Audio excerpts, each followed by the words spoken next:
Welcome back to New Dynasty Academy. Today we are continuing with grade 11 mathematics and we will be doing our second rule from the three rules of trigonometry, that is the sine, the cosine and the area rule. And if you haven't watched our first video that is on the sine rule, I will put the link in the description below. Before you watch this one, please go and watch the sine rule first. Now, before we dive into the cosine rule, I want us to look at this question. Let's say you are given this question which says calculate the length of x, and you are given this question immediately after doing the sine rule, and you can see that the triangle that we have now, it is a non-right triangle. So which means you'll have to use the sine rule, because currently what you know is the sine rule, right? Okay. Now you will try to apply the sine rule as we know the sine rule, because we'll be calculating the length of a side. You will start with that side, as I've told you in the previous video, that when you calculate the length of the side, you start with the side, then you put the sine and the angle below. In this case, we have here angle 44. The angle that is given is 44. So you're going to say x over sine 44. This is what we have, equals to, you are familiar with the sine rule as I believe. Now in this instance you can use either side AB or side BC, because both of them are given. So let's say you start using side A, or you decide using side AB. That is going to be 33 over sine the angle that is opposite 33, and 33 centimeters. And what is that angle? That is angle C. But the problem is angle C here, it is not given, and we are calculating the length of x, which is also not known. So we have got two unknowns. We have got a problem. We cannot proceed. We cannot proceed. So even if you started with the other one, that x over your sine of 44 equals to 54 over sine 54 is opposite angle A there. So you can see that we've got two unknowns. So you can see that we cannot proceed, which is the reason why we are introducing the other rule, which is the cosine rule. The reason is because we don't have enough information, or the conditions are not allowing us to use the sine rule. So now I'm going to introduce you to the cosine rule, and this is how the cosine rule looks like once it has been proven. It says a squared, and remember that the lower cases represents the sides of the triangle. That is a squared equals to b squared plus c squared. But wait, before I proceed, this looks familiar. And let's say the last part where it starts with negative 2bc cos a is not there. What do you notice about this part here? This part here represents the Pythagoras theorem.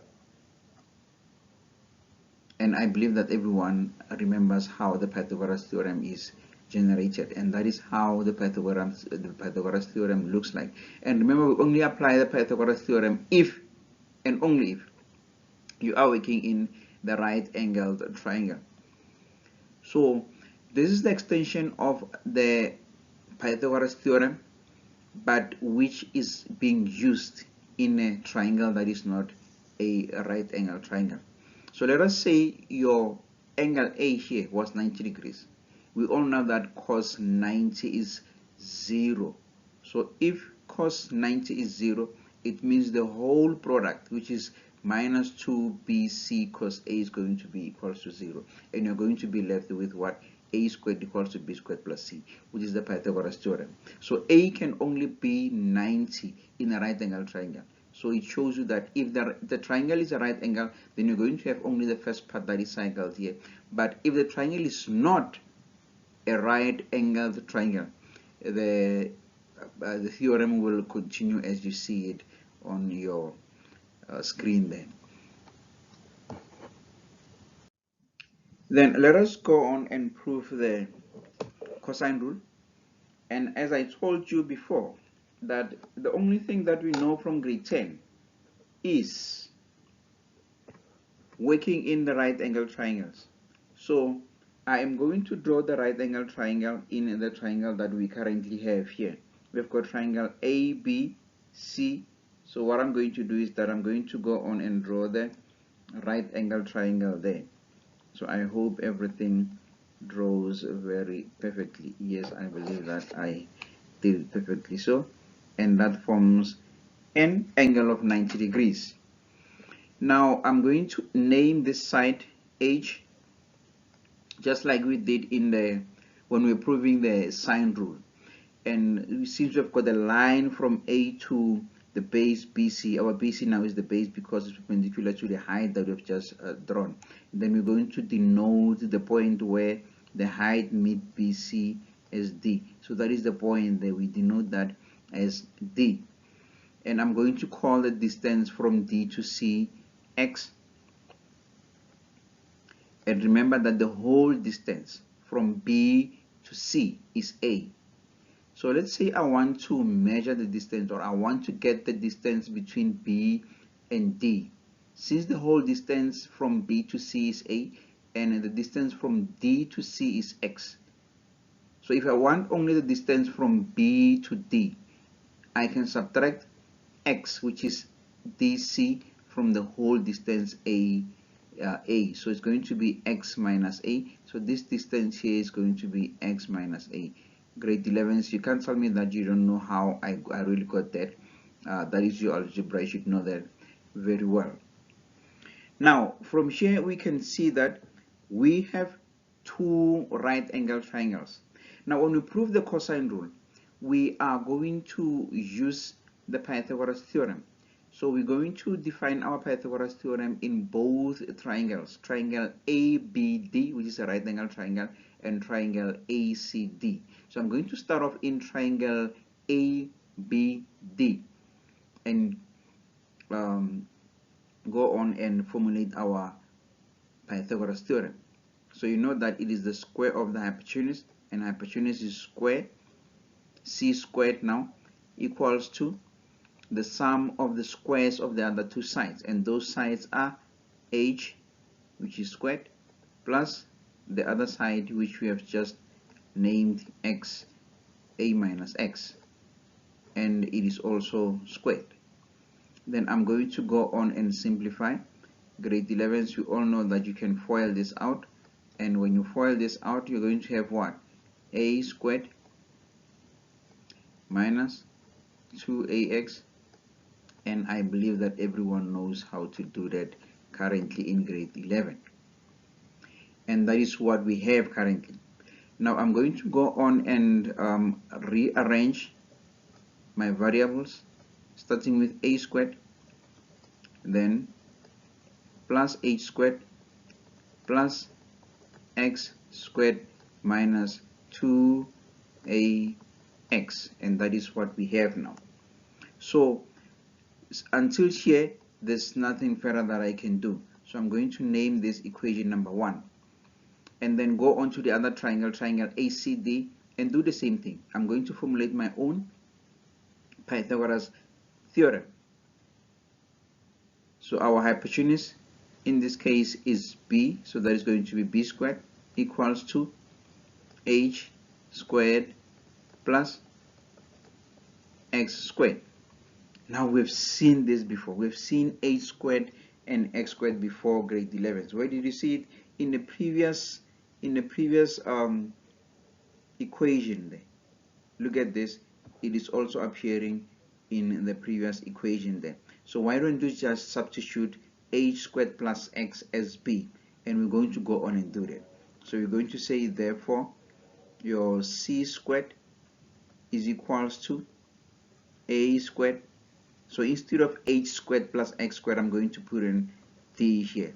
I'm going to sub in b squared, and that is minus 2ax. Now we have got a problem. What is the problem? There's an x and it is unknown. So what can we do? Can't we do something so that we write x in terms of? Yes, we can. And what is it that we're going to do? We're going to define cos in triangle ACD. We're going to define cos. So we're going to say that cos, and we're going to use our angle C here, and cos is the adjacent over the hypotenuse, and the side that is adjacent C is x, and the hypotenuse is still b. Then what we're going to do here, I'm going to multiply b over, or you can just multiply both sides by b so that we make x the subject of the formula. Then grade 11s, I know that you know how to do that. So your x will be equals to multiplying b over, that is going to be b cos c. Now we've got another equation. I didn't name the other equation because I want to name this one as equation number 2. Remember that I didn't even name this one here. So I'm going to substitute equation number 2 into equation number 1 again. So this is still equation number 1, grade 11s. This is still equation number 1 because it is the same as the previous equation. The only difference is that, oh, I said it's the same, now I'm saying it's different. The only thing that we did is that we substituted a squared plus x squared as b. Right, so I didn't want to complicate things by renaming this as 2 and 3 and stuff. Now if you're following me, you can see what is already happening. So I'm going to substitute this equation into equation number 1. So I'm going to have equation number 1, let me use the very same color that I used there. Equation number 1, which is c squared is equals to a squared plus b squared minus 2a. Then instead of x, I'm going to put in what we have currently here, which is b cos c. So that is b cos angle c. And grade 11s, that is your cosine rule. That is a cosine rule. You must notice that the angle that is here relates to the side that is the subject of the formula, and the other two sides form part of your equation. So the angle that we start with, which is c here, should be the the letter that we start with, which is c here.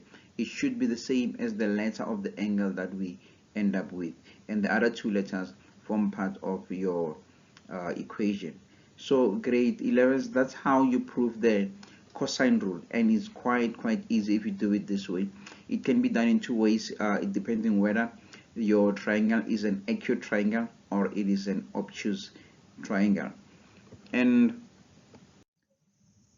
now the conditions that must be met for you to be able to use the cosine rule are that you should be given, or if you know two sides and an included angle, that is a side angle side condition, and in that condition you will be calculating the third side of that triangle. Or if you're given 3 sides of the triangle, then in this condition you can calculate any of the angles inside the triangle. Grade 11s, that is how simple it is for you to prove the cosine rule. And thank you so much for watching until this far. Please don't forget to subscribe, to like, comment, and share this video with your mates and your friends. See you in the next one.